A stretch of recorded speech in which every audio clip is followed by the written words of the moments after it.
Oh my goodness. Okay, I am so worried about my camera. It just overheated suddenly when I started the stream, so that was fun. So I'm just gonna hope that we can get through this. I do have like my older webcam on backup, and so we'll see if this works. But it happens. This is also my first time ever using Streamlabs, and so I'm trying things. I have this one thing on the side where supposedly chat is going to show up here, but I don't know. So go ahead and send chat messages. I'm just kind of going out with this. Yeah, Streamlabs OBS. Hello, friends. Welcome. This is totally a test, and for those that didn't catch before, my camera overheated as I started the stream, so this is super fun. But yeah, and the chat isn't working on the side. It's just one of those days. It's fine. But I hope you're all having a good time. Hey, if nothing else works out, I'll just do keyboard sounds, and then we can watch that for 10 minutes, and then everything will explode. Should be great. How's everybody doing today? No TikTok videos. Yeah, we could try. I could just try filming them here with all of you in it. That should be a good time. Hey, friends. Welcome, welcome. Oh yeah, supposedly, okay, so some of you have followed. You're hearing static? Oh no. I hope that you don't hear static. Let me know if okay, you know what? I'm going to listen to my own browser, and this is a test. This is my first time trying a legit stream. Oh, you are hearing a lot of static.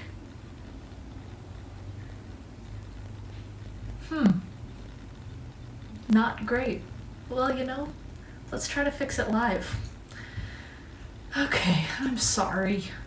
This is new. Okay, there's static when I speak. What if I'm going to mute myself for a second and then try adding a separate microphone thing. 1 second. I'm sorry.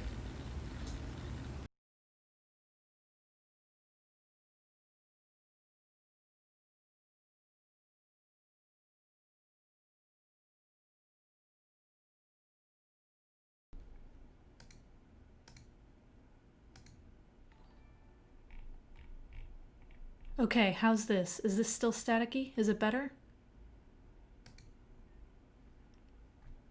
We're good? Not good? Okay. I know what caused that then. Great. You know, it's always good to do things live. I'm sorry. I'm still learning. I promise as I start streaming more, it should be better. I'm trying to do this a little bit more regularly, but I don't know anything, and so I'm just kind of going with it. Oh, there's a delay now? Gosh darn it. Thanks for following, friends. I don't know how to fix the delay. You don't have the delay? You do have the delay? Delay or static? What do you prefer? Hey, Mooey Poo, what's up? This is about to be a beautiful train wreck together. Okay, so I had tweeted, which by the way, I didn't even tweet that I was starting, so thank you all for coming. Woohoo. I tweeted that I was not sure what I was going to make today, and I'm still not entirely sure, so we're just gonna go for it. I think the Twitter poll said that if you experience a delay, you might need to rejoin. Yeah, maybe. I'm sorry. Thanks for the follows. So we're going to make a full app today from the ground up. And so that being said, I'm going to take off my ring so I can type faster. Whoa. So when building an app from the ground up, one must have an idea for what the app should be. I've got time, right? I'm going to make a non-static, no-delay stream app. Thanks a lot, fam. I'm sorry. I'll get this going soon. I truly was like, everything was working until I hit start stream, and then, as it does when you go live, everything goes to crap. Will you save this stream somehow so I can watch it tomorrow? Yeah, so I know Twitch should by default. Oh no. Oh crap. The camera has overheated again. I am doomed. Okay, 1 second. If you can hear me, great. I'll just throw in my backup webcam that's worse lights. Oh my goodness.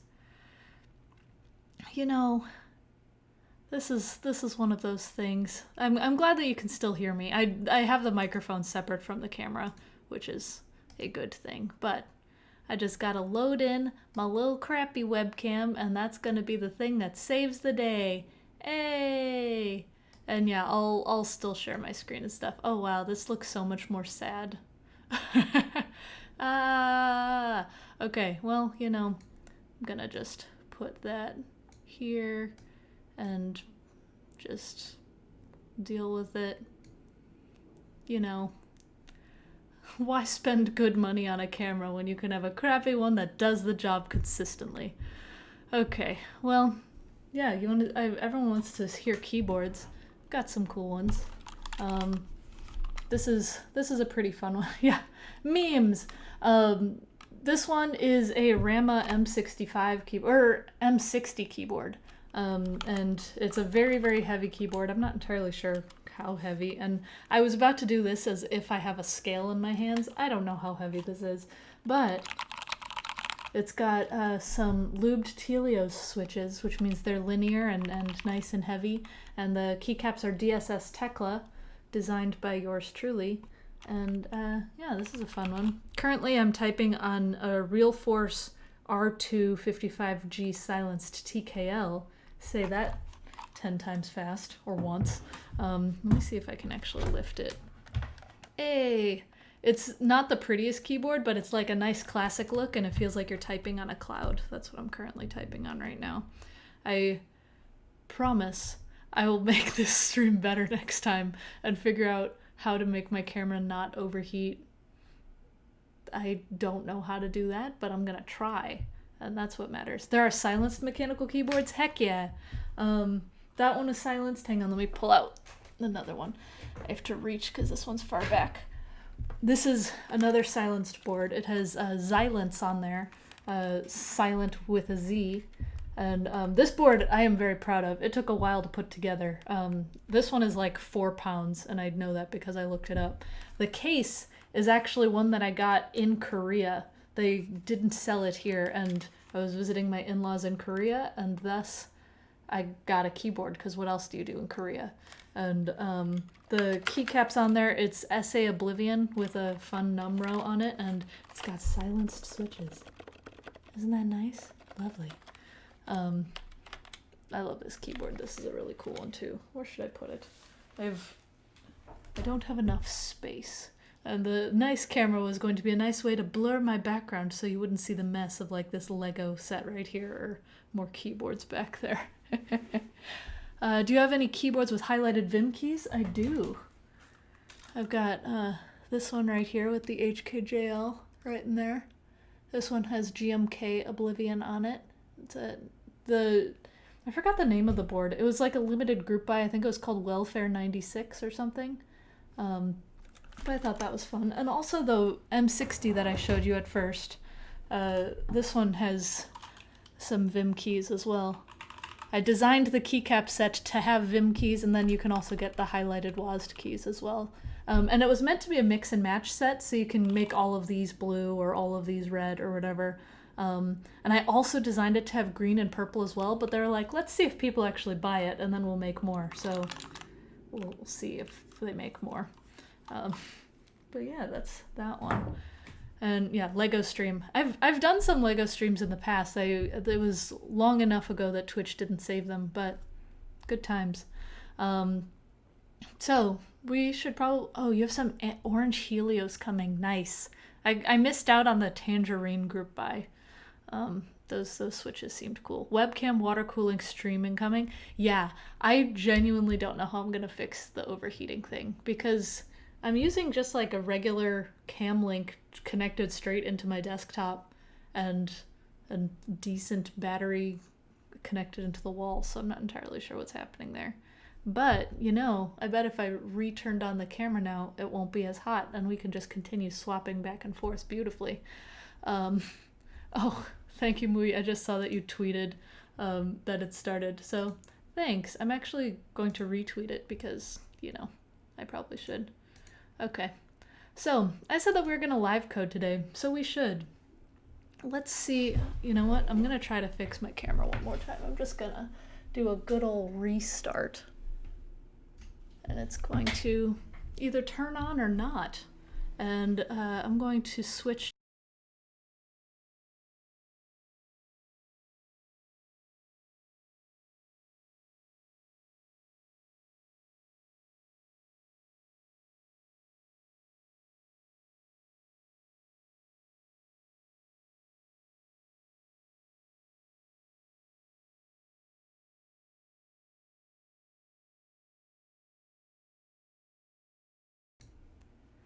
Oh my goodness. Okay, 1 second. I'm a silenced keyboard. Sorry about that. I forgot that I needed to do this separate because of... We're doing it live. This is great. Okay, anyway, I'm sorry. I'm going to switch again, then not speak, then add my microphone. Should be great.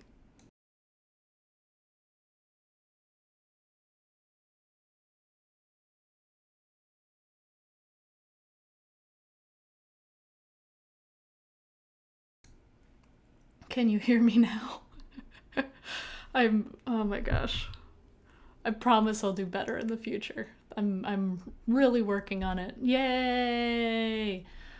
Yeah, you're watching a beta test. Soon, like, I'm gonna have the most legit setup and you'll be like, I remember when she sucked. But until then, you're just gonna have to watch me continue to suck. Okay. So, I have my screen here. Everyone said in that...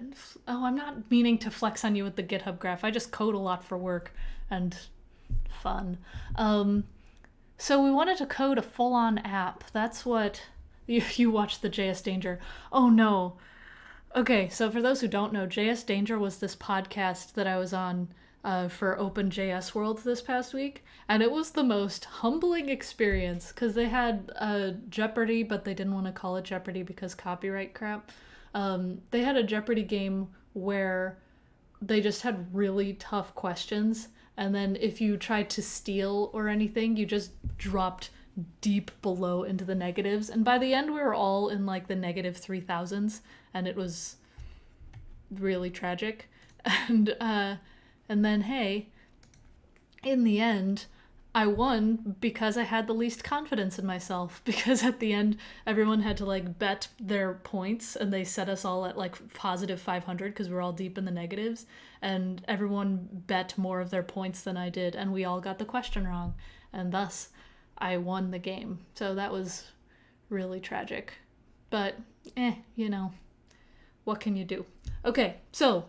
we want to build a full application from the ground up. It was, so JS Danger and JS Party. JS Danger was the name of the game, but it was on the JS Party podcast, so both. Yeah. Okay. There's a parable here about the tech industry. Yeah, probably. Okay.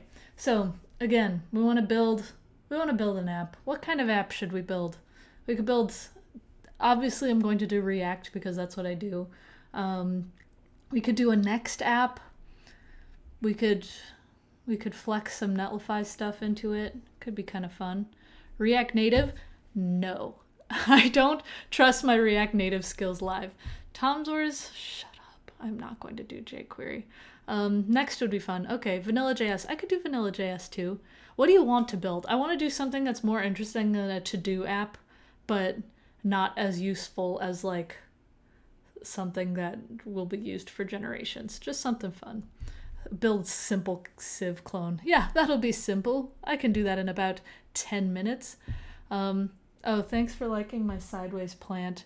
I have a coffee stirrer tied to it to kind of hold it up, but the coffee stirrer is now not able to handle the weight of the plant, so I'm working on it. Personal blog. Oh, that's a good idea. Keyboard designer. Budget app. A game. Lego Tech Team is using React. Nice. A cassidoo fan club app. There's no need for one of those. Just join my Patreon. I could do an app to use for my channel. That's true, but I still am new enough to Twitch that I don't know how to do anything for it. So let's not do that. Would love to see your workspace preference, tooling, webpack, etc. for a new app. Well, actually, yeah, so we mentioned Next and we mentioned stuff for a new app. There's this thing that I built. Let me find it. It's a Next and Netlify starter. This is basically my go-to for a new app. And here I'll put it in there. URL shortener. I actually probably could do a URL shortener. I'm putting the website in there. So website with steps to build a keyboard. That's kind of a good idea. We could do something like that. Anyway, I built this starter app where I can click deploy to Netlify, and then it creates a repo for me, and I can name it whatever I want, and it has my entire setup config for Next built in. So I'll just do that. Let's see. Enough people have mentioned keyboards. Maybe I'll do some kind of keyboard thing. I'm not entirely sure what, though. I feel like that could get really big really fast. There is also, if you want to, first of all, if you want to design a keycap set, keyboardlayouteditor.com is really great for that. Do I use Tailwind? I have. I'm probably one of the few people that isn't a huge fan of it because I like writing my own CSS. So there you go. But anyway, if you want to design your own keycap set, keyboardlayouteditor.com is great. And then keyboard.university is actually a really great site that just teaches you everything about mechanical keyboards and how to build them, things about switches, stabilizers and stuff. So you probably, I don't want to like reinvent the wheel and do Keyboard University because they do some great stuff. How about we just center some text? Ah ha ha ha, so funny. Some streamers have a thing that shows keystrokes while they code. Oh, that's kind of cool. Keyboard simulator. I don't know what a keyboard simulator would look like. Like, you just click on stuff? There's also keyboard tester. Keyboardtester.com is really nice because then as you're testing your keyboard, like whenever you're soldering a keyboard and you're not sure if switches work, you can type on things. And I muted my desktop because it gets really, really loud. Reinvent the blink tag. Cute. Build an app that makes Joe quieter. My husband Joe is very loud, and Tom Zors has played Fortnite with us, and he knows how loud Joe yells. Let's see. Yeah, I could do keyboard and sounds, but then I've got to like record sounds. It would be interesting to do something with different routes and stuff, because then I could do something like, if you go to the blue route or something, then you hear stuff. Let's build a Twitter. Oh, that could be interesting to build a Twitter. Something with marquee. SaaS AI machine learning blockchain. Oh, yes. Add some crypto in there. It'll be great. A keyboard-based game. I kind of like the idea of a keyboard-based game. Microblog app. Oh, there's so many options. Thank you all for the ideas. This is great. By the way, if you ever need app ideas, besides just going into this chat, one of my favorite spots, notice how my mechanical keyboards is the autocomplete here. Somebody make this is really great. Because it's just people who can't make things saying, please make things. And sometimes they're like physical objects, but sometimes they're just apps that are actually pretty easy. So somebody make this is pretty cool. I like it. But I like the idea of some kind of game.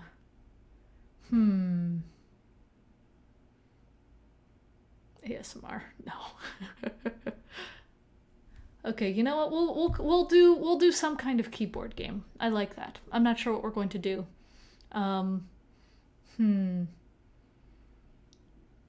Like Flappy Jason. Yeah, I could do some kind of Flappy Bird thing or something. Integrated login for all entertainment systems. Actually, one of the things that I'm working on now is a Netlify identity integration where you can log in with a bunch of stuff in a Next app. And man, So I like Next. it's a nice thing, but I am not a fan of its routing, and dealing with routing and login is a pain in the butt right now. I am not a fan of that. How fast can you type words with high scores? That could be kind of cool. I could... okay. I'll call it typing game. I am not sure how well this is going to go, but you know what? YOLO. We'll call it typing game. Oh, how fast can I type Pokemon names? That's kind of a fun idea. If I had a list of Pokemon and it was like, type all the Pokemon names. That could be kind of fun. Okay. Well, anyway, so what's cool about that whole deploy to Netlify experience thing is now if I go back to my GitHub, it literally deployed an app for me, and I do this every single time. I thought I did it already. Whatever. Anyway, so it starts deploying the application right away. And so I have this typing game right here, and it's a full repo that, again, it's still kind of being deployed and everything. But once that's set up, I'm going to be able to git clone it right into my machine, and it'll have all of the scaffolding and everything that I put in there. Pictures of Pokemon. There are public APIs for Pokemon. I have done stuff with the Poke API before. PokeAPI.co, I think? Yeah. Oh, Generation 8 isn't included yet. Oh, that's okay. We'll make it work. But anyway, yeah, we could do something fun with Pokemon. Can you show how to build that, the Netlify deploy thing? Yeah, it's actually a lot easier than you'd expect. So first let me refresh this, and hey, so this is our typing game repo that we made.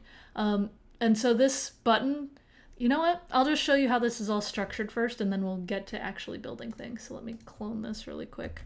Let me get the thing and get to GitHub, git clone. Okay, I'm just putting this on my machine. Great. Oh, and my camera is overheating again, so I might go away. There it is. Okay, well, you know, I'm gonna pull up my dumb little webcam again. Oh my gosh. It was nice while it lasted. It's so sad. Okay. Logitech. Here we are. This is just so tragic. Okay. We'll come back again someday, old friend. Oh, crap. Cool. All right, we're back. Oh, I might go away. Yeah. No, my camera does like a little alert saying, hey, you're overheating now. So I'm just going to turn it off, and maybe it's the battery? I have this like third-party battery so it plugs into the wall, but maybe I need to just use a real battery. Who knows? TIL cameras can overheat. Yeah. Kind of the same. I like figured that cameras could overheat or something, but I did not expect this. Anyway, okay, I'm gonna open this and I'll show you how this is all structured. Open folder, typing game. Cool. I don't know why this opened. Whatever. I'm not gonna question it. I'm just gonna put this here. You can look at all of my icons that I should clean up and my keyboard wallpaper. Okay. Cool. You didn't notice the buttons in there? Yeah. Okay.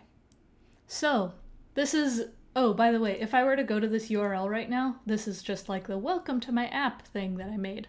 And so here's how a typical Next app is structured. And this is probably really small on the side. I don't actually know. Can I zoom in on that? Oh, I can. Hot dog. I think of everything. Okay, so this is the structure that I built out for this app. Is it the sensor that gets hot? Maybe. Can anyone add integrations for Netlify Identity, or is it an internal thing you're building? Anyone can, and it's cool. There's just not a lot of resources out there for more complex JavaScript stuff. There's a lot of like, oh, do you want to use it on Gatsby? We made a template for it already. Go, but there's none for Next, and so that's what I'm working on now.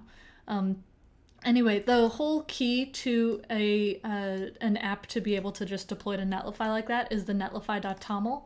And what it does, okay, I zoomed in a little too much. What it does is it has this thing called build, where whenever you deploy it, whenever I were to push something to this repo, it runs the command that you put in here. And so I have npm run build and npm run export. And once that runs, then it all is exported to the out folder, and then the out folder is what is deployed to Netlify. And so if I were to make a change to this repo, then it'll start deploying to Netlify and load from this out folder. And so this is basically the main key for that deploy to Netlify button. All that button is, looks gross, but all that button is right here. It's an SVG deploy to Netlify, and if you look very closely, it's app.netlify.com/start/deploy, and then it's the link to my repo. And then I added some tracking in here because I want to see who's clicking on things. But that's all that is. It's just a link to the deploy link, and then repo equals whatever the URL is. And so I could actually get rid of all of this and change this into typing game right now. And now if anybody were to click to that button, it would make a clone of the typing game repo. And you don't have to clone it first. It automatically deploys it to Netlify and connects to your GitHub and creates a separate repo on your account. And so it does that for you. It's kind of cool, right? Yeah. It's nice and clean.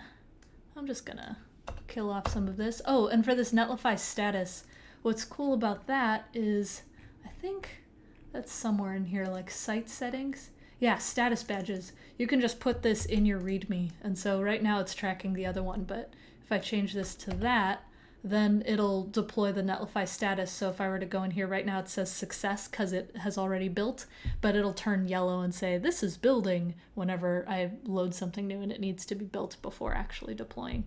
It's nice and easy. I like it a lot. And also I'm gonna change the site name because I don't want to do this flamboyant Euclid thing. Typing game stream is what I'll call it. Cute. Yeah. And then I'll put that right here. And then I'll put that in the Netlify status in there. Nice. Okay. And then, oh, I have to replace it down here as well. This is just updating a README. This isn't even really coding. But I'll show you just, again, as an example of what'll happen here. So if I were to, how do I open the console in here again? I'm trying to get used to running VS Code and everything on my PC.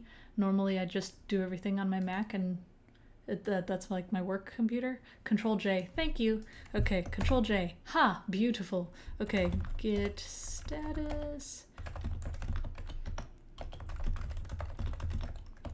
Update README. Now watch what happens when I update the README and push it. So I'm gonna push this and it'll go into here, and then when I refresh, now it says building, notice right here. And so this building right here means that it's being deployed to Netlify and building and everything. And then once this says success, that means it'll be live. And then, oh, I didn't actually change the name of this, but if you wanted to follow along, let me change this to typing game, like that.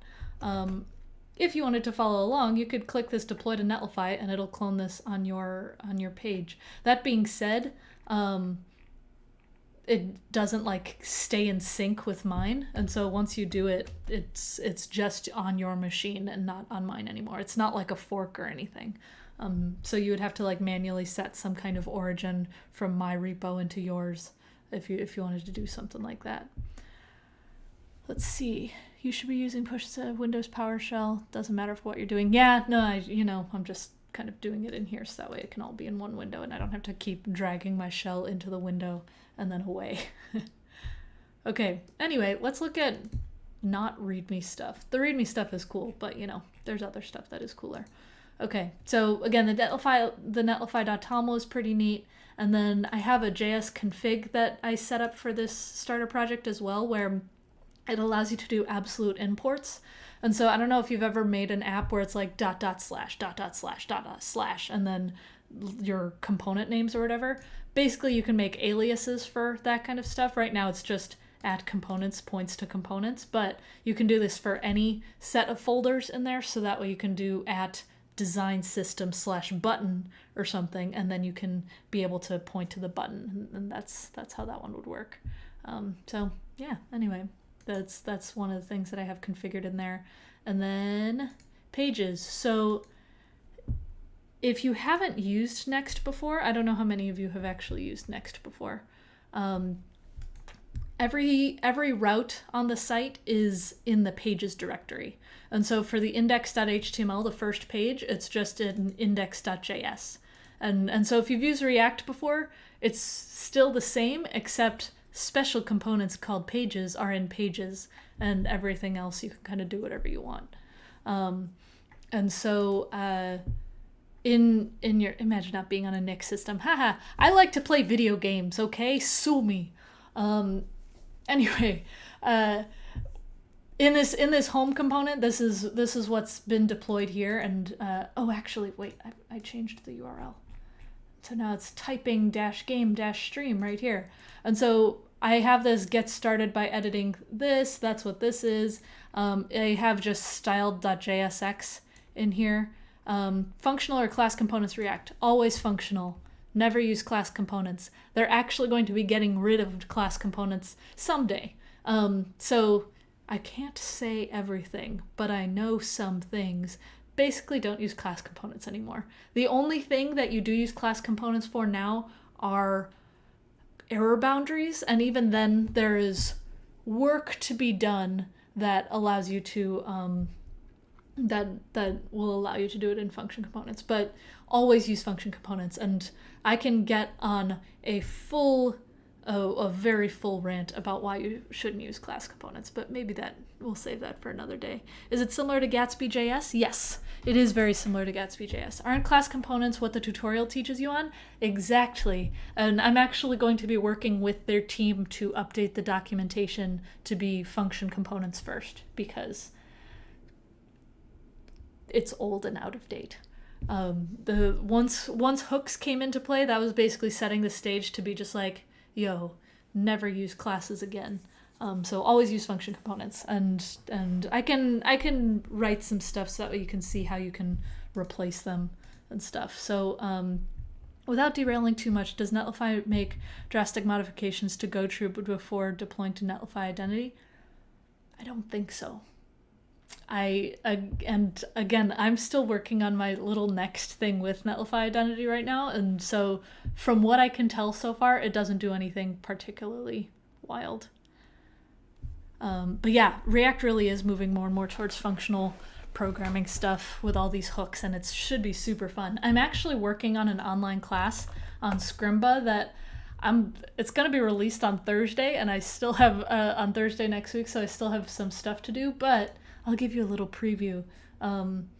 Maybe it's all private now, so if you were to pull it up, you wouldn't be able to find it. But it's about building reusable components, and I've been just recording tons and tons of lectures about how to properly use reducers and controlled components and refs and state stuff and everything, and it's all hooks based. So that will come out someday, but I shouldn't have even said someday because it's Thursday. I just have to finish it and not have stress dreams about it. Okay, anyway, we were going to make a typing game. We should do that. And you can keep asking questions if you want. I just don't want to get too derailed here.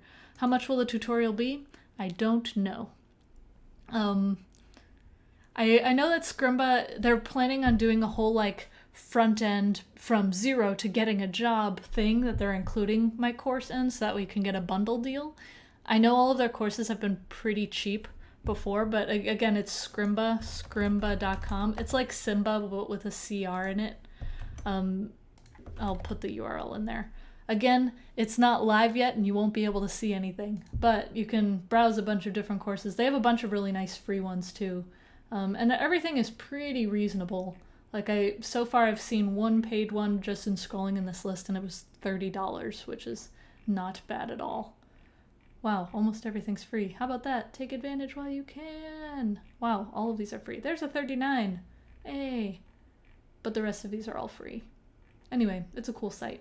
What's cool is they have a built-in IDE on the site. And so the instructor is typing, and then what you can do is you can type along with the instructor, and it'll pause their voice as you're experimenting with it, and then you can save stuff. But anyway, yes, this is a Next.js project. We haven't done anything with it, but it exists. Oh, I made this components folder where it has a header and all this is welcome to my app. I could actually change this so it's a little bit cuter, and I could do text, and I could have it text in a text prop. And then when I save this, I'm gonna turn this header, and then I can do text right in here, and I'll say, let's type, suckers. And then voila, we've got something. I should actually load the local thing. npm run dev. Why?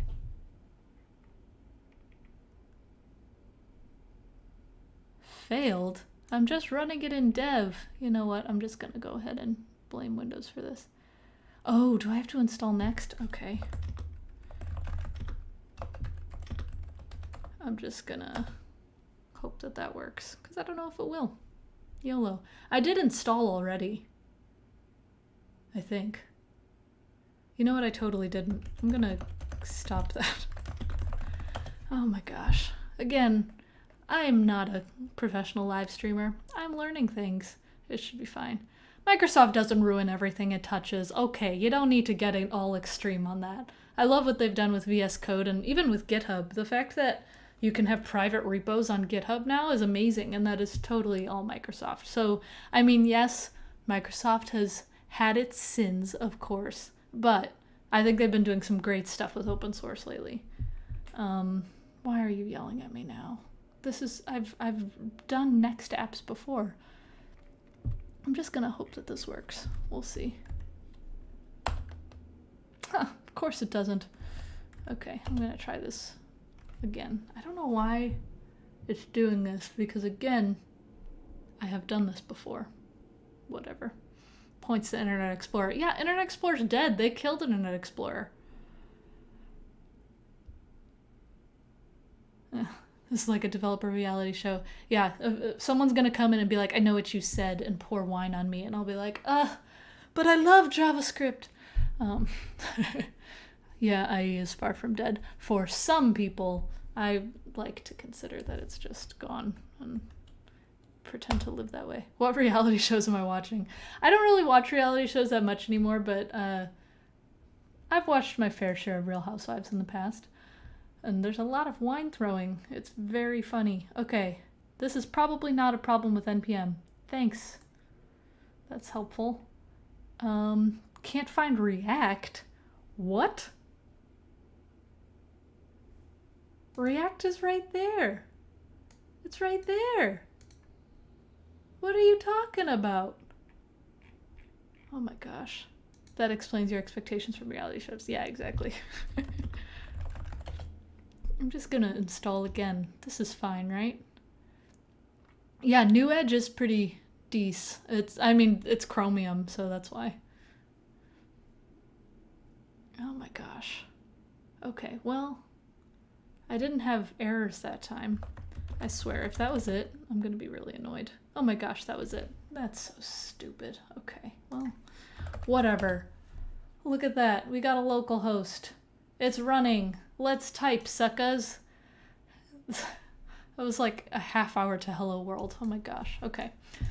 Well, let's see. Microsoft, yeah. Isn't it annoying when the code reacts badly?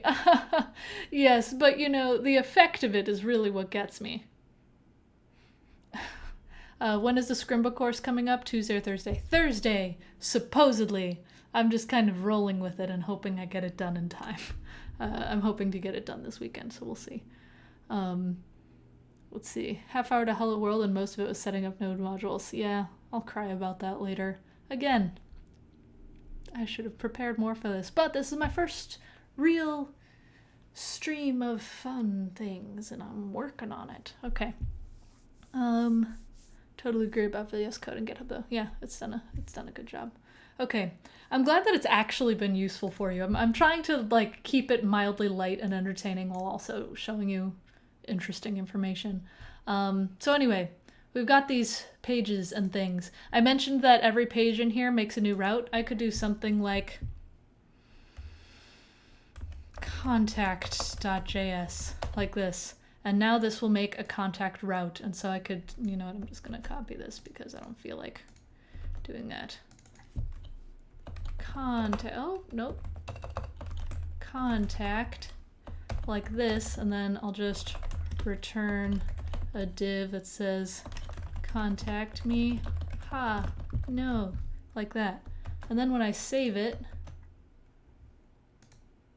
and then if I go to /contact, look at that, contact me, ha, no, look at that. That's how you make a route.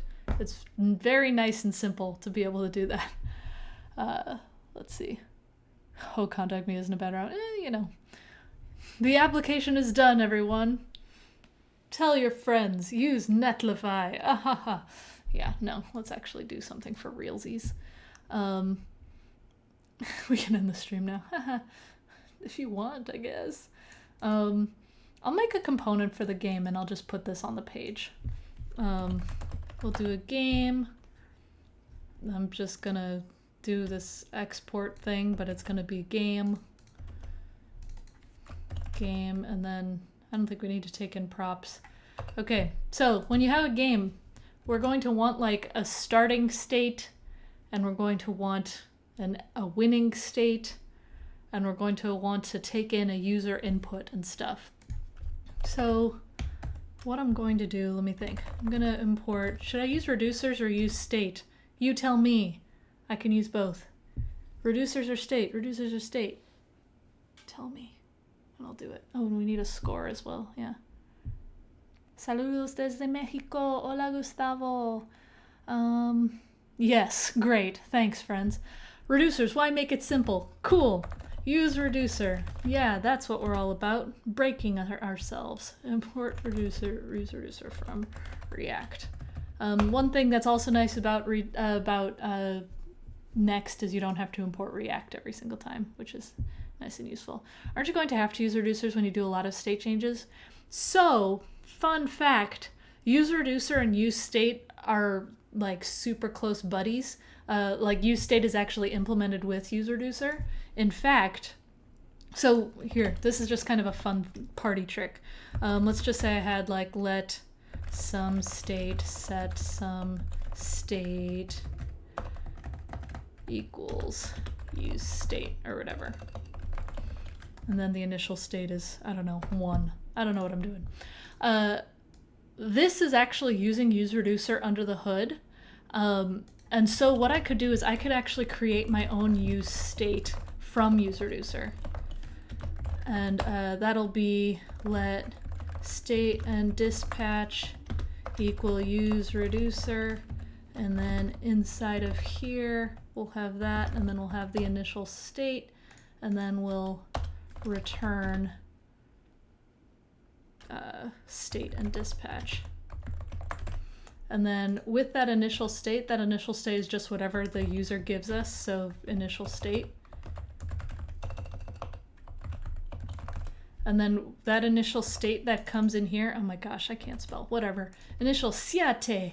And then we get state and action right here. And all we do is we return action, basically. Like this is exactly how use state is implemented. It's just a wrapper to simplify Redux, yeah. You made a website for nonprofit developers and organizations. If you want to check it out, cool. That's fun.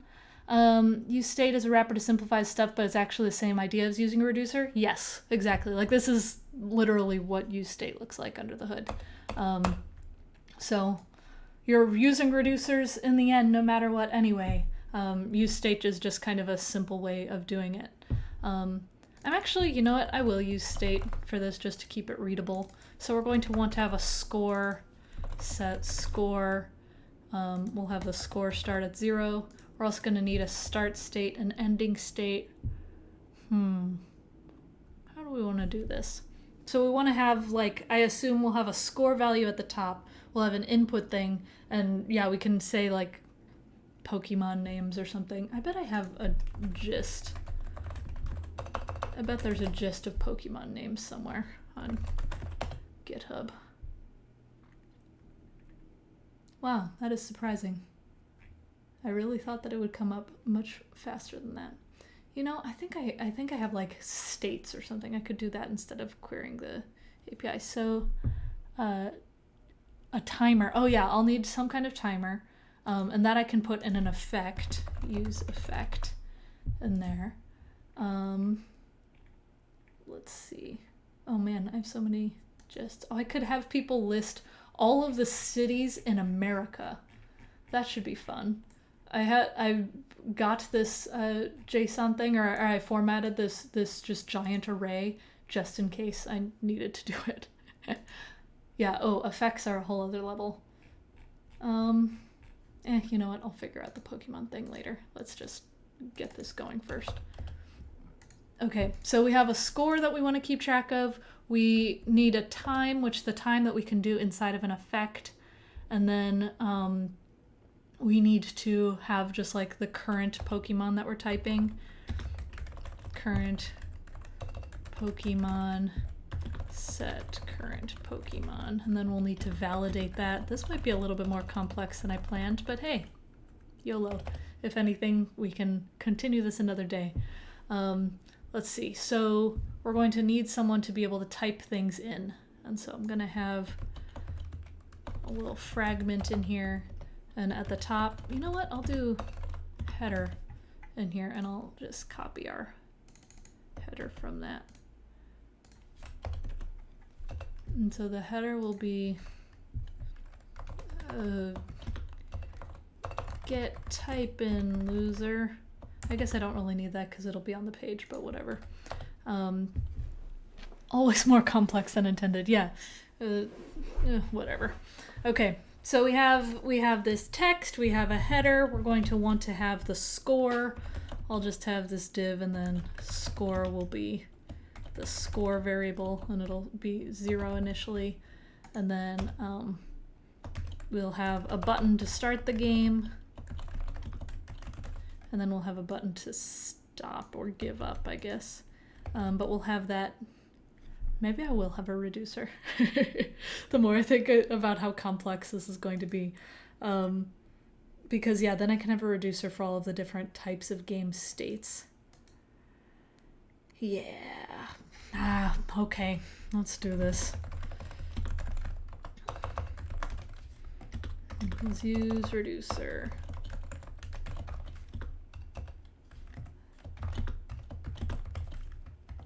And then we'll have our initial state object in there. I'll actually create an initial state. And that'll be this object here. I'm going to cut these out and put this in here. And so let initial state, and then we'll have a game state, and it'll be not started first. And then we will also have a score, which starts at 0. And then, yeah, it'll need like an idle state. Well, we could make some kind of enum for this, but we'll figure that out in a second. So game state, not started, and then all of the different ones could be not started, started, or like in progress, finished. What else? Why don't you use const instead of let? Because I don't care. I probably should care, but I don't.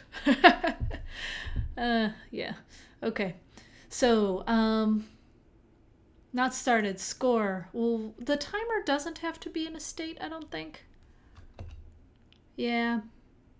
Okay. Would be cool to see a state machine for this. Reducers can basically be used as a state machine. Like I could call an API and make a different state for resolved, loading, error, and stuff, and pull in different things like that. Reducers can be kind of the heart of a state machine if you want to do that. I haven't used, well, I've touched xstate a bit. You can totally use it for sure, but you could also just do a reducer, and I don't feel like pulling an xstate right now.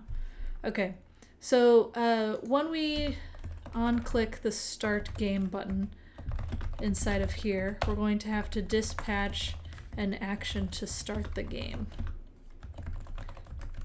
And when we start the game, that's going to set the game state to started. And so let me take in state and action here. We'll have initial state here, and then we'll switch on the action.type. Let's not make it complex 5 minutes later talking about state machines. That's how I roll. Okay. Action.type. Okay, we're switching on that. For the case of starting the game, we are going to return state, and then game state will be at started. Okay, we've got that going so far. And so whenever game state is started, that means that we could make sure that, let's see. Oh, this is going to be fun. Okay, we can do some logic in here. We could have, if game state is not started, then the start game button will appear, otherwise it'll disappear. And so I'll do game state is equal to not started and like this. And so we'll have this conditional set up. Why are you yelling at me? Oh, gotta close a string. There we go. Okay. And then we could have another thing for if game state is equal to started. Then we want to have like a give up button, and then probably some other things too. I'm just gonna start with the button. Give up, and then yeah, on click in here we'll have another. We'll stop the game. Give up, you're optimistic. I know, well, some people might give up, you never know. Quit while you're ahead. That's my motto. Not really, but it's fine. Okay, dispatch, and then we'll have a type for end game. Insert Avengers joke here. Okay, so we have a start game, and then we'll have a case for end game. Wait, what are we live streaming here? I just signed in. Yeah, we're trying to make a typing game in Next.js. Can you call it reorder for no, you know, it's fine. Okay, we'll just say finished at that point. Okay, so when it's finished, that's when we can display stuff. And we can actually have the score not show up unless the game is finished. And so people can kind of have a nice little surprise when the game state is finished. Game state is equal. I'm sure I could also do this in separate components, but we're just gonna make it work first, make it pretty later. That is what my boss Sarah always says. Okay, so when we do that, we're going to have this, and we'll have your score inside of there, and then we could have a try again button, and then the try again button will put us back in that state.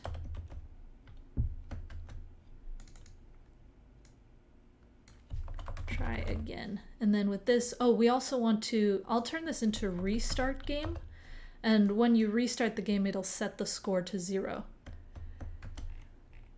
And so we have start game, end game, and then restart game. We'll have the game state as started, and we'll set the score to 0. Yeah, I like that. Cool. Look at us with states. It's cute. You guys also can't even see this. Like we haven't even put it on the page. I should probably do that. I'm gonna take out this whole get started thing, and I'm gonna put our game in here. And we're gonna have double headers as a result. You know what? I'll just replace header with game. Game, game, get rid of this, and then we'll just put game in here. Yeah! Oh, I didn't import useReducer. That happens. I need to change the case what? Game state. What's wrong with that? Oh, I need to export it. Let game state and score equals state. Hey, look at that. Cool. Cannot read property game state of undefined. Oh, is that what you were referring to? probably.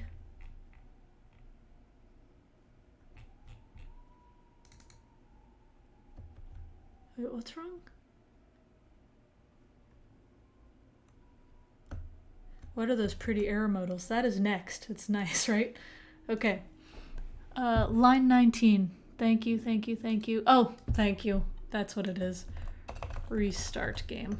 There we go. I should have a default case actually for that, and then in that default case, I'll throw new error, and then we'll say unrecognized state. Unrecognized state. There we go. So now if that happens again, we'll know what's happening. Thank you. Okay.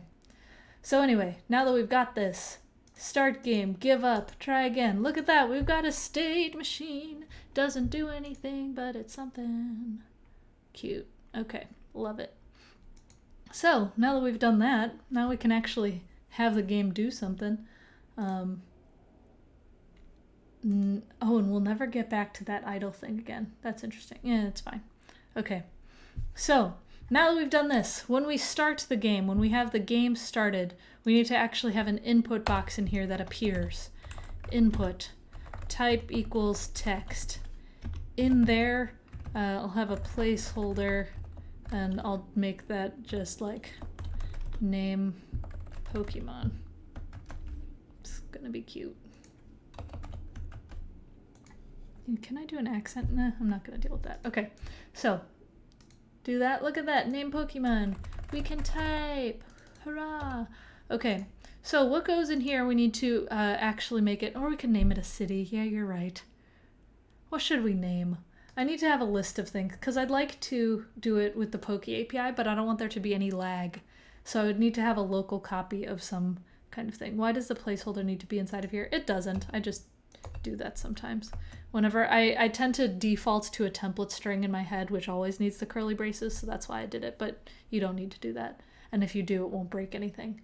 I wonder if there's just array of Pokemon names. Does it exist? Oh heck. Oh heck. Oh, I don't need all this fanciness. I just want the regular list. I can deal with the rest. I'll do it in English. Beautiful. Oh heavens. Oh dang. You know what? I'm just gonna go from Mew down and just get the first 151. And I'll export that in its own file, and I'll call it Pokemon.js. Voila. Look at that. We got this going. And then if I go to the top of the file, I'll do const Pokemon is equal to that. And then at the bottom, I'm gonna do export default Pokemon like that. Cute, cute. Okay, we now have a list of Pokemon.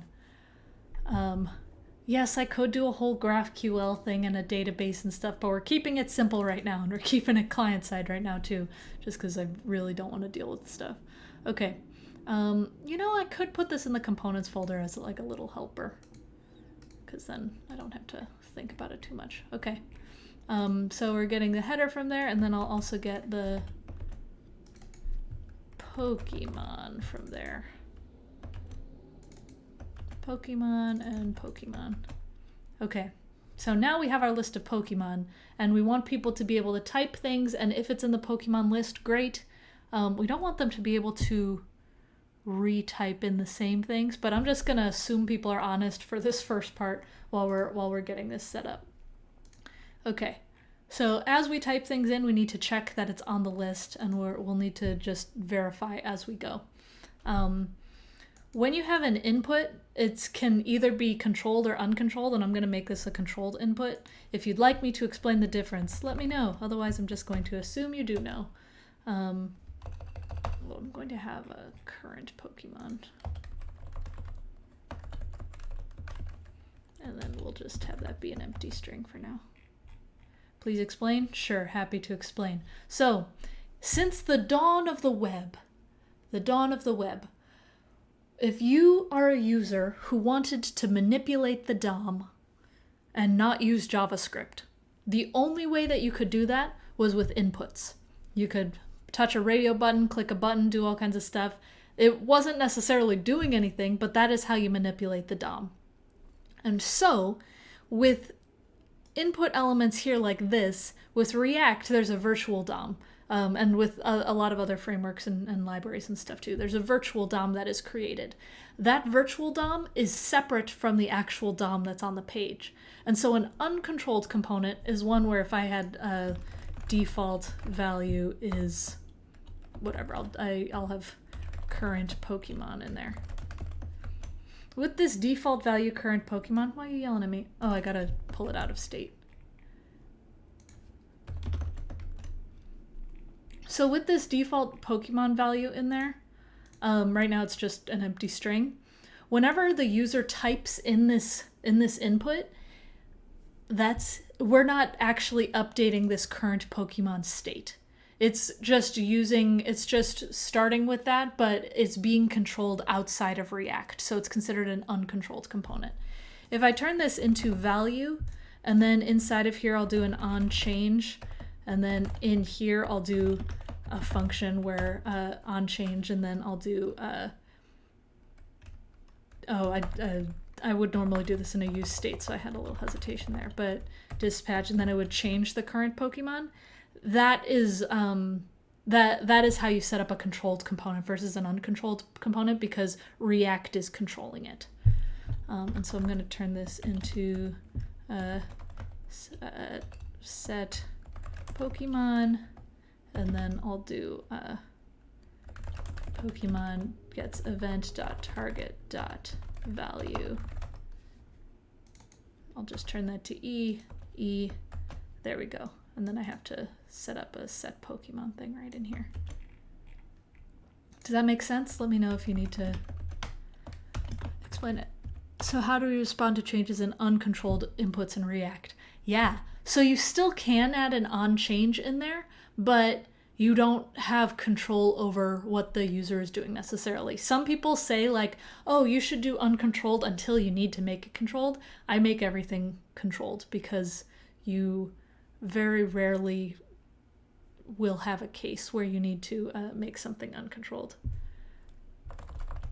By the way, I'm streaming to creative, which I think you'd want to use science and technology now. I wasn't sure. I saw the two of them and I was just like, we're going to be creative, right? Creative and coding. Sure, I'll do science and technology next time. But yeah, you'd have to use the onChange event for this as well, but it would be like different. I can give a more detailed explanation later. It would take a bit of time. I did like 3 lectures on the subject on that Scrimba course that I told you all about. So it's a thing.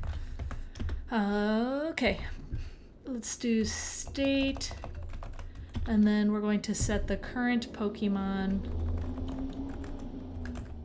to action.Pokemon. And then this also makes me think that whenever we end the game, we should set current Pokemon to an empty string. No matter what, because we have ended the game. And actually, yeah, that should be fine. I'll also do that. No, we're good, because it should never hit restart before end game, and then starting game, it starts with current Pokemon is that. So yeah, that should be good. Okay, cool. So we have set Pokemon in there as we're doing it. Okay, so now that we've done that, we need to actually do some logic to check if it's actually in that list of Pokemon. And so we could do that in here in the input, or we could do it in our reducer itself. Should we do it in our reducer itself? That might be kind of fun. Oh, is the Scrimba course done? Heard it was coming in one of your talks. It's coming out on Thursday, so soon. It is coming very soon. Okay, so yeah, we have this e.target.value. We're catching the input. I think we should check it in set Pokemon. And so what we could do is we could have it where as the user's typing set Pokemon, maybe they could click enter, and if they hit enter, then that means that is like their submission. Because right now we're setting the Pokemon, but we're not doing anything with it. Like, I could do Pikachu like this, and yay, we have set the Pokemon, but we need to know when the user is stopping their input. What is the ... state about? This returns the existing state object plus any other changes in here. So it's the spread operator if you want to look that up. And so this returns like the whole state object that we're working with, but it only modifies the one thing while keeping the other things the same. So that's why I do this ... state in there. Okay, so again, we need to capture that. What I could check, spread operator. It is great, especially for arrays and stuff too.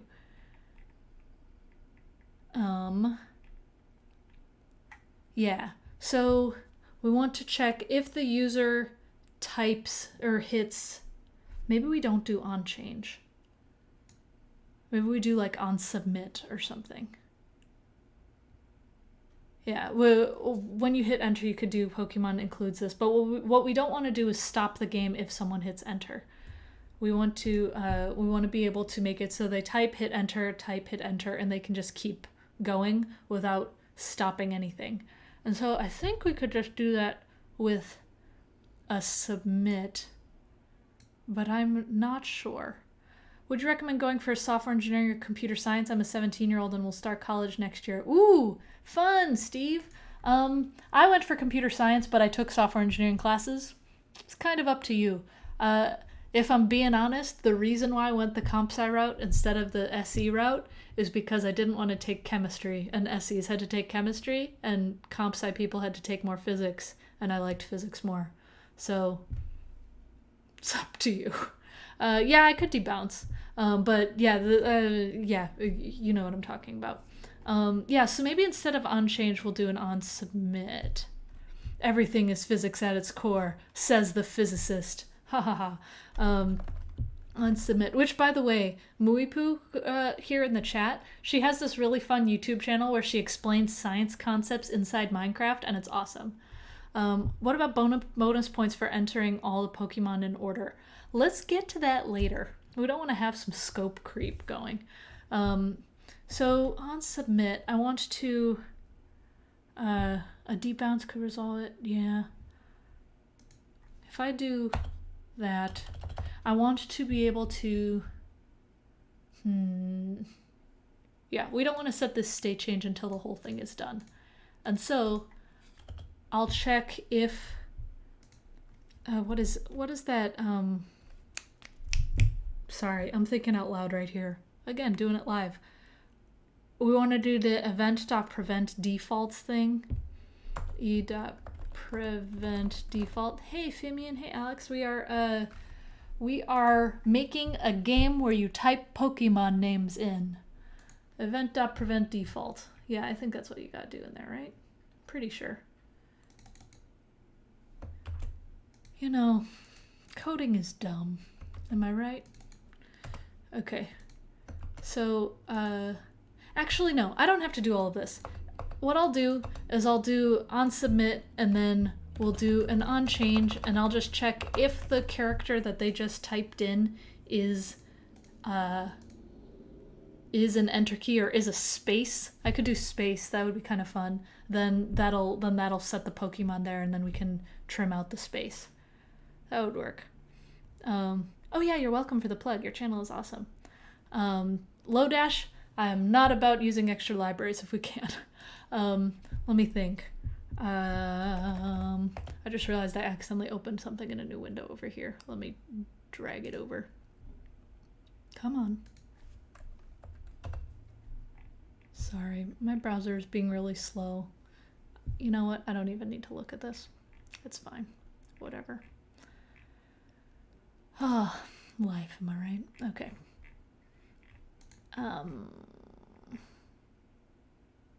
Sorry, I'm making sure I'm not missing anything. Make it a form and catch submit. Yeah, I was thinking, we could do a form. That'd be fine. It'd be nice to not have to, because I could just do like event.key is space or whatever. Like if I just did if event.key equals that, and then could be event.target.value, and then is it .trim or does trim wrap it to get out the space? It doesn't wrap it, it's just .trim. Like that, does that make sense? Hello.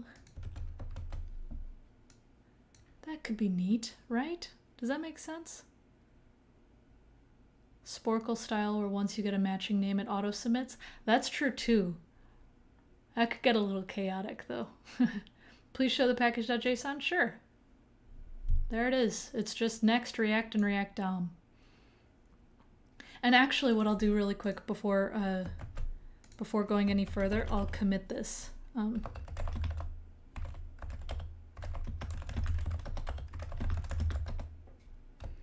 We don't need that contact page, so I won't commit that one. And git add readme and git add pages.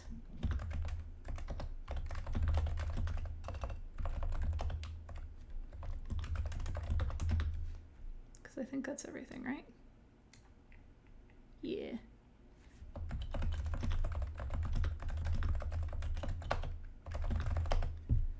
So I am pushing that. Do I muffle my keyboard switches? No, this is my silenced keyboard. It's a Real Force R255G silenced TKL. I got it in Singapore.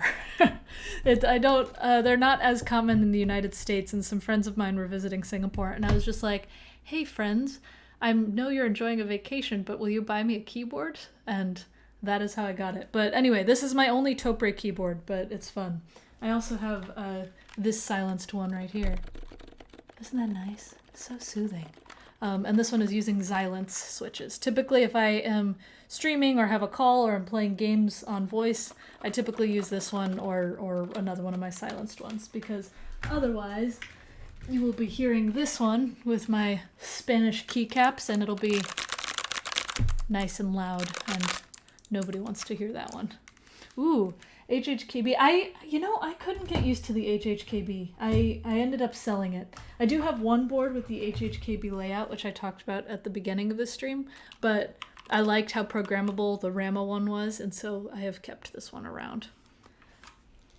But yeah, anyway, sorry to interrupt with all this keyboard chatter.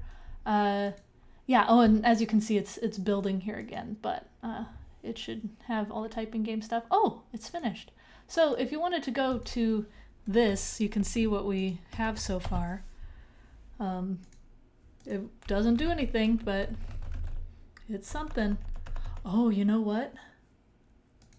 I have to clean this up.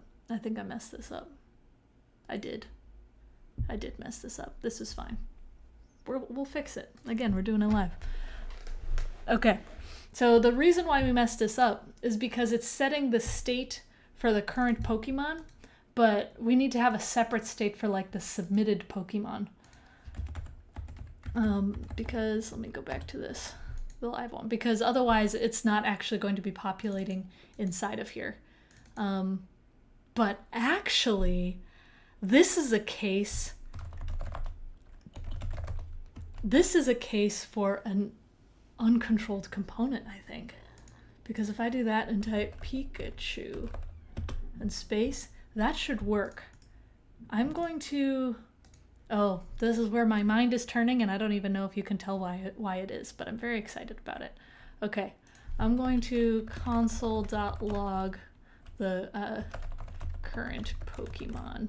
Or wait, not that. We'll do console.log action.pokemon, and you'll see. You'll see! It's very exciting. Also, I'm going to see if I can swap to my nice camera again, because I'm going to guess that it is not overheating anymore. We'll see. Okay. Look at that! Ah, the nice camera's back. We'll see how long it lasts. So wait, why uncontrolled? Don't you want React to control this? So this is why. Oh, this is fun. Okay. So by doing the default value in here and keeping it uncontrolled, that means we don't care what the value is inside of here until we hit this thing. Because when I made this value like this, as I was typing, it wasn't, I'm typing right now, it's not populating it because React needs this onChange to be fired to be able to toggle the state every single time. But if I change this to default value, then if I change this default value, I can type whatever I want.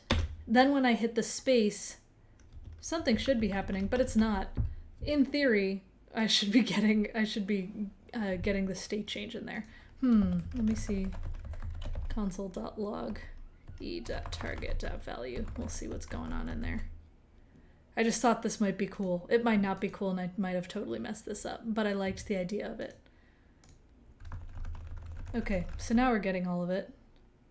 And then when I hit space, it should be doing something. Is event.key not working?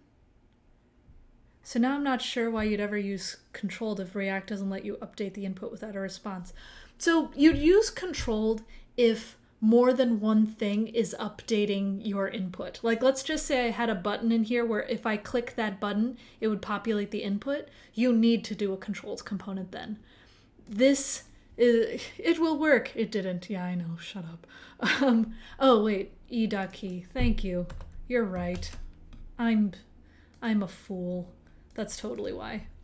Pikachu. Pikachu. Let me stop logging this and see if that works. So one thing that's kind of annoying, it's supposed to be a feature, but I don't really like it, is Next has the new thing called like fast refresh and stuff for React. And so it'll maintain your previous state of your application in between refreshes, which is cool. But if you want to restart the state from the beginning, you have to refresh the page. So that's kind of dumb. Okay. If I hit space, it's not working. Cool. You know, that was a fun experiment that ended up being a failure. What a shame. I wonder why that's not working. Set Pokemon. I'm just gonna do that really quick because I'm curious. So it's not doing the event.key. That is why.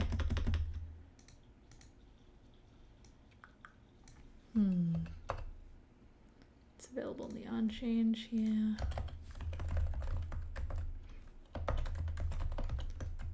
Do that. Let's see what happens. Oh, it's undefined. How about that? Okay. How about if I just log event? Let's see what's going wrong.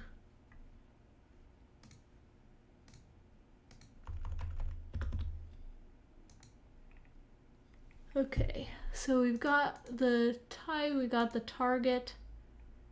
Huh. Weird. You know what? I'm just gonna go back to controlled, and I'm just gonna, I know a workaround. I was just trying to be fancy. Oh well. Key code instead of key. Is that true? Key code. I could have sworn it was just key. Stupid. Okay. Yeah, key code isn't working either. But like even if I just log event.keycode, that's not working. Oh, it only can be in a key event. You know, that makes sense. That's fine. Okay. So but key should, oh yeah, you know what? Okay, fine. I'll do on key press. Is it capital key press? Yeah, it is. Okay, I'm gonna go back to default value then just to see if this works, because I think this would be fun if it did. I don't know if it will. Pikachu space. Look at that! Aha! Okay, that was silly. Okay, on key press. Hooray! Okay, so that means whenever we've passed this in, we get Pikachu logged. And then here, because we've gotten Pikachu logged, we have it set with current Pokemon. What we could do is we could do a check where, let's see. Maybe not set current Pokemon because, we want to check if it's inside of the Pokemon array. And I'm just going to actually change the name of this to Pokemon Array for my own sanity because there's so many things. And I'm going to change it inside of here as well. Cool. Don't yell at me. It's fine. Calm down. Okay, you happy? Good. You have no idea how much I talk to myself. Okay. So, anyway. Yeah, the on-change doesn't hold key info. Thank you. I should have remembered that. I just didn't. Okay, cool. So now that we've got the Pokemon array, we want to check inside of here if the Pokemon array is a thing. And we also, let's see, I wonder if I can set, if I set action.pokemon to an empty thing, I just want to see something really quick. Or if I set the current Pokemon to that, what I want to do is see if I do cake and enter it. Okay, that is the problem. This does need to be controlled. Darn it. Okay, so what I'm thinking of in my brain is I would like to be able to clear out this entire input whenever the action.pokemon is, I want to clear this out whenever the action.pokemon is submitted. And so we shouldn't ever actually have to pass something in. But we also want to check, you know what, I'll just have two dispatches. I'll have this controlled versus not controlled thing.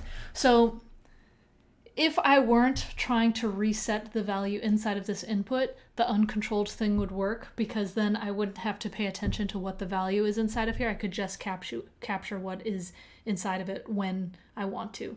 But because I want to be able to reset the value inside of that input, it needs to be controlled. And it has to be done outside of just what the user is typing in. Yeah, resetting the value is the thing.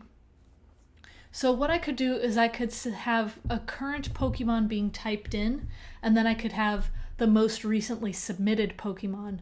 And so that one will be the thing that ends up being like on the side. It'd be just like the last one you typed in is this. And if it's something that is valid, then that updates the score. Otherwise, it'll just not do anything. Should we make the score negative? That would be cruel, but fun. Why do we need the recently submitted at all? We don't. It could just be a cool thing if we do have it. So what I want to do is I'll have a dispatch in here that happens every single time. And the dispatch in here will be of type... Here, actually, I'll do this as an else, so that way we don't get two state changes every single time. And we'll have this be like a type name. And then in that type name, we're going to do the Pokemon event.target.value. And we're going to do the same thing in this set Pokemon. It'll be more like a submit Pokemon. And when we submit the Pokemon, that's the thing that we want to be able to check against the score. How about Pokemon that have a space in their name? Oh, good point. That should work, right? I think that's all you have to do. I'm like 90% sure that's all you have to do.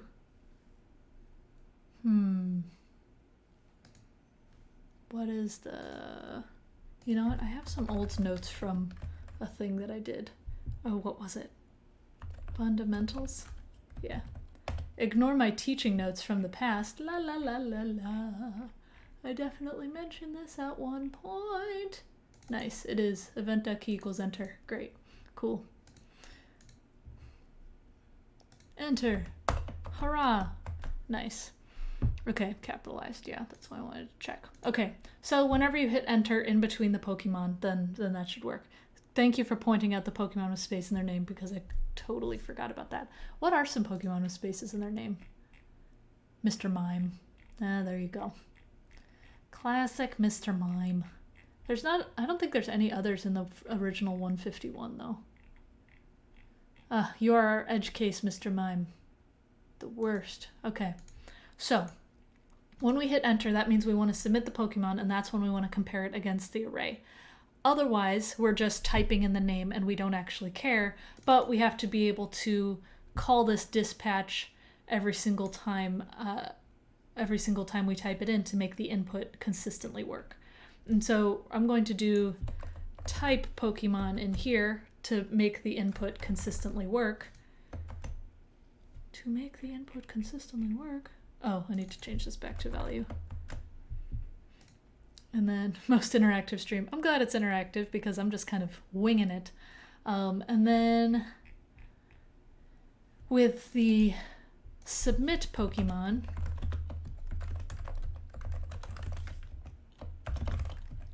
we're going to return state, and that's when we also want to set current Pokemon to a blank string, and we also want to check the score in this state as well, because here's where we're actually saying, okay, is this actually a part of it?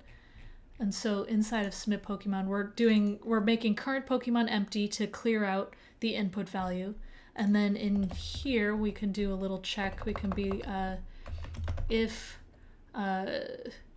Pokemon array.contains. That's right? Who knows JavaScript? Array contains string.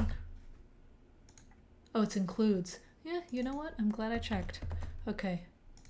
Includes. That was like my Java days coming back to haunt me. If it includes action.pokemon, then we want to increase the score. And so we'll take state.score plus equals 1. Otherwise, should we subtract from the score if it's negative? I think we should. Else state.score minus equals 1. This is going to be tough. Okay. And then, so we'll set that, and then we'll set score to state.score. Actually, let me make a new variable for this because I don't want to mess with the variables too much.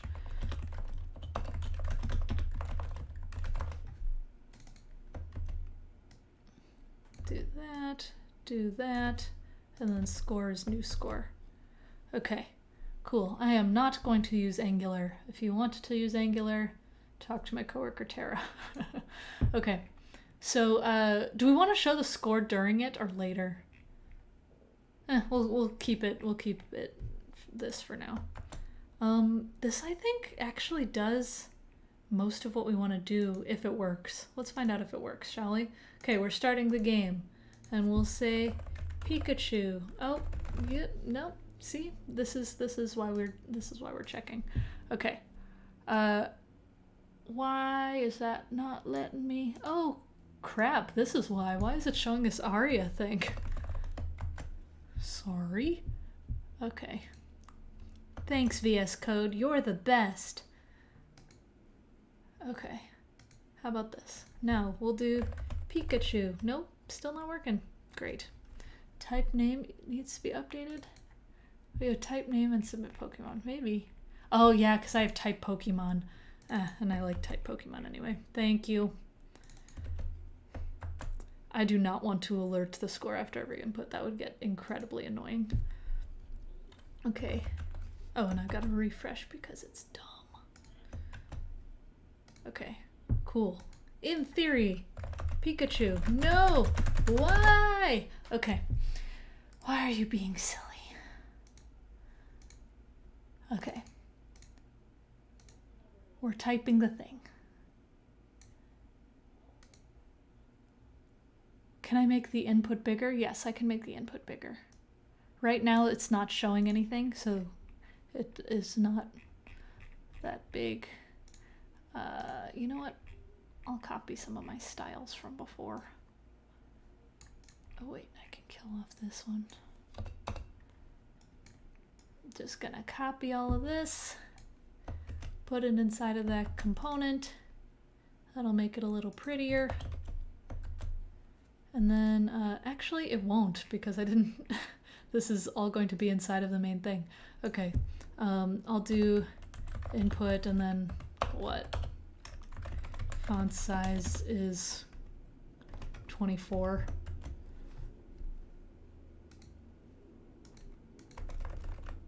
Oh, well, we can't see it anyway. Let me do.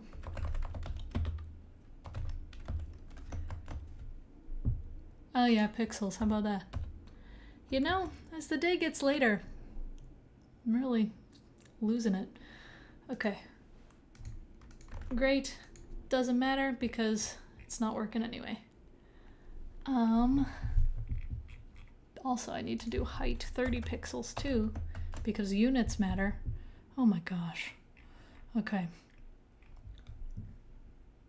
There's something in here I'm missing, and I don't know what it is.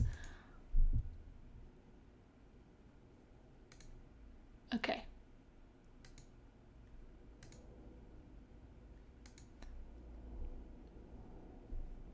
Hang on, let me set this to default value just to make sure it works if I don't have that. Oh, it doesn't even work with that. Okay, something's up. You know why? I'm looking at freaking prod. Oh my gosh. Thank you, Mui, for, oh my gosh. That was silly. Oh my gosh. Oh, and it doesn't help that they both have the same title right now. Let me change the title right here to typing game. Oh. Who was about to major in comp sci? I don't know if you want this, but you're welcome to join us, the sufferers. Okay, we're typing. We're gonna type freaking Pikachu. Or are we? Did I save this? I don't know if I did. I provided a value prop without an on change. Ah, that is because I need the on change. Oh, darn it. Okay. So here's what I'm going to do. I'm going to have an on change and an on key press. The on key press is going to be the thing that handles the other thing. And then the on change is going to be the one that handles the actual type Pokemon stuff. Life is a highway.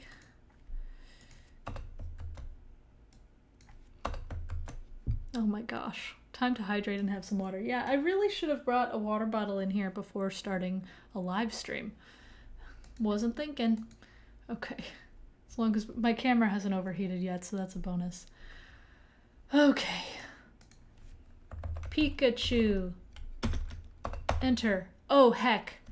What if I give up? My score's -1. Oh no. It shouldn't have been -1. Oh, I was so happy for just a moment. Oh, that was really, that defeated me for a moment there. I'm so sad.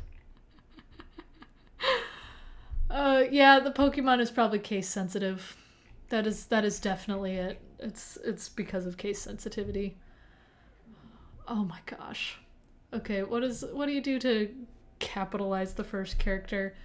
I don't want to do like a substring to uppercase, but I think I have to. Capitalize first letter. It is. Oh, that is so dumb. That is so dumb. JavaScript. Come on. Okay, action.pokemon.char@0 to uppercase. Okay.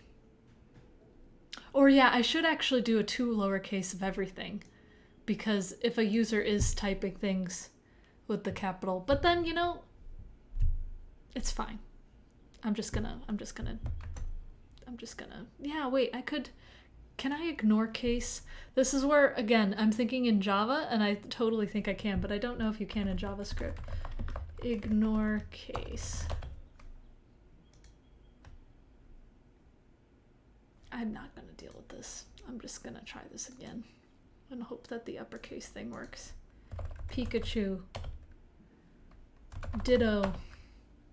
Mew. Give up. -3. Oh. Dear. Okay.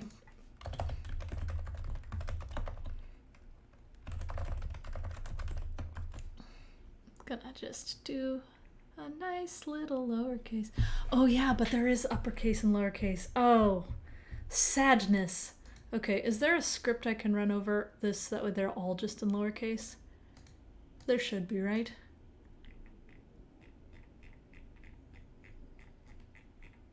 I'm going to do this in the terminal. This is gonna be hacky, and I'm sorry, but this is how I'm doing it. We got all of this, and then Pokemon array dot reduce, and then wait, I don't have to reduce it. I can do dot map, and then for each value inside of there, for each p Pokemon, I'm going to do p dot to lowercase. Heck yeah. And then I'm going to copy it. Actually, let me console.log. How hacky is that? Oh, but then I get the stupid, whatever. Okay.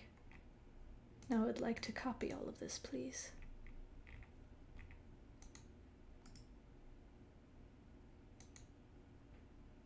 Store as a global variable. Oh, I did not mean to do that. Oops. Temp1. Is there a way to copy all of this?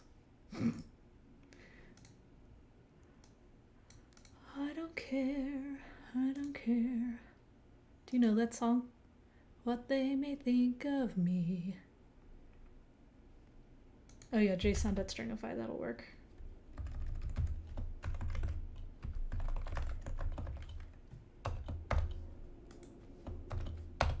Nice, good call. La la la la la. I'm a hacker. Beautiful. Love it. Killing it. How about that? All lowercase. I'm most worried about Farfetch'd. Okay, that's still fine. And Mr. Mime. That's still fine. Okay, cool. And actually, because Mr. Mime is weird, I'm going to allow for Mr. Mime and Mr. Mime like this. Just because that's going to be a funky one. Same with Farfetch'd, actually. I'm going to allow Farfetch'd to not have to do that. That should be good. Why are you yelling at him? Oh, comma. I don't do this every time. Just map the array and never open the file again. We won't. Yeah, it's fine. It's fine. How about Mrs. Mime? That does not exist. Or is it Jinx? Who knows? Pokemon humor. Okay, so now I'm gonna take out this whole 2 uppercase thing. I would really like to get a non-negative score. Let's try it. Ditto. Mew. Mr. Mime. Far-fetched. Mewtwo. Give up. Yeah! Our game works! What? Oh my gosh. Okay, cool. Oh, wow. We've made a game. We should clean this up.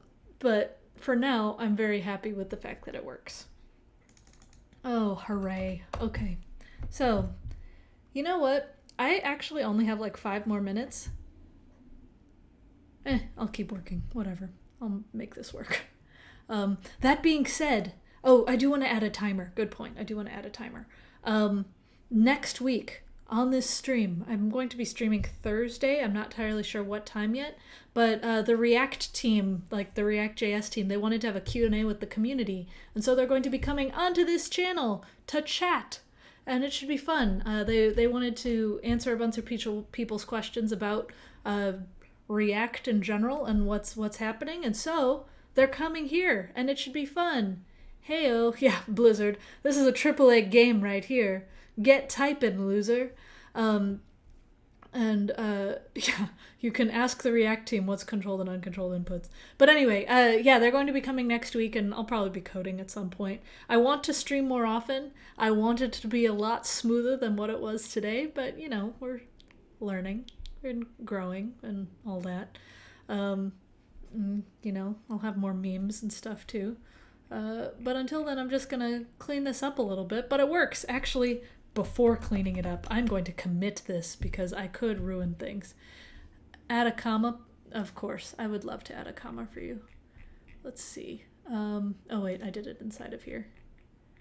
Get type in loser, and I'll even add a little apostrophe there too. How about that? Okay, git add components, git add pages. Oh, well, pages. I don't have my aliases set up on this computer yet. Okay. So I need to add a timer, I need to add styling. Git push. But for now, it works. So, you know what? I'm going to stop there because I do have to head off to my next meeting, but I'm going to continue to work on this. Maybe I'll just have a casual stream later to actually update this. But the repo exists. Why not push the package lock? Mostly because I'm lazy. But I can for you. Oh, my camera's overheating. Here it goes. We're back. Okay. Add package lock right in here. Git push. Okay. Cool. We have pushed it. Anyway, yeah, I'm going to head off. This was a very fun time. Only an hour and 45 minutes to make a game worthy of millions. And if you want to actually play it yourself, it's deploying right now. But why don't I use VS Code's Git functionality? Because I don't know how. I'm normally a Vim user, but I'm bad at live coding in Vim, so I use VS Code, and I normally use the terminal, but I also normally use on my work computer the Mac. So there's a lot of things that I'm just not used to, so that's why. Will I upload this stream to YouTube? I assume it recorded. If it did, then yes. If it didn't, no. But hopefully it did. I'm truly just kind of figuring everything out right now, and this was kind of a demo to see if things would work. But again, I posted the URL in there, and then here's the typing game GitHub thing link. And until next time, this was very fun, everyone. I'm going to switch over to my main thing. I'm really sad about my camera overheating. I gotta make that work. If it doesn't record, you can download your stream from Twitch, I think. I think you can. Join for a minute and see Get Typing Loser. That you did, and it is indeed a personal attack on you specifically. Ha ha ha ha. Anyway, it was very fun chatting with all of you. Thanks so much for being engaged. I had a really fun time. Hopefully I can get my nice camera to not overheat again, and I can get, real lighting. Right now I just have like a light bulb in the corner, and it doesn't even matter on the small camera. On the big camera it's fun. What's my MBTI type? INFJ. Introverts. Loving all this indoor stuff. But anyway, happy Friday. It was very fun. I'll see you on the interwebs. If you'd like to follow, I should have really put links and stuff in places. Twitter.com/cassidoo, GitHub.com/cassidoo, Patreon.com/cassidoo, CodePen.io/cassidoo. Cassidoo for almost everything. Not on Instagram because a teenager took it from me and I tried to buy it and it didn't work. But anyway, all of these places. You can find me on the internet, and we'll be back next week. Or sooner if I decide to, fix up this typing game, because I kind of want to. Yeah, laugh about the teenager. It still hurts. I just want my username, and she's thriving. I don't even think she's a teenager anymore. I think she's in her 20s and about to get married. I just want my username. It's such a shame. Anyway, youths. Also, my personal website is cassidoo.co. Um, I'll sue them all. Yeah, until next time. Thanks so much, everybody. See you later.